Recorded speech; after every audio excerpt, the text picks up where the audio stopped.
Hey guys, Alan here from StretchSense.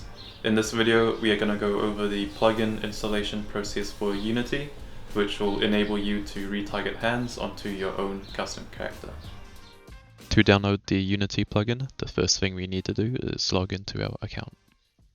Once logged in, you can head over to the download section here and scroll down until you find the latest version of the plugin for Unity.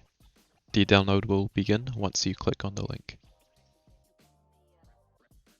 Once you have the plugin downloaded, just copy the file and move it into the packages folder of your new or existing Unity project.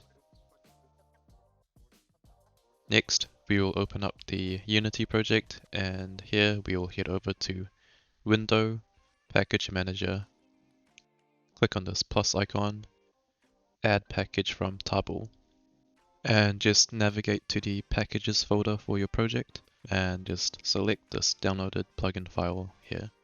We'll just let it load up, and once it's done, we'll go over here to the samples tab and click on import.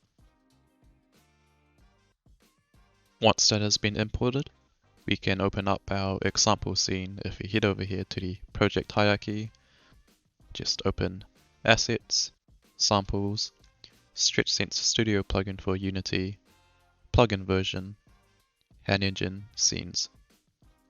We will just open up this scene here, and we will now see that there are hands in the viewport, which we can use to test out the link between Hand Engine and Unity. With that set up, we can start Hand Engine and just connect and calibrate your gloves.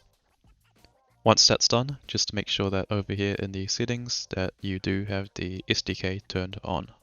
You will not need to do this if you are using the light version of Hand Engine, as the SDK will be enabled by default.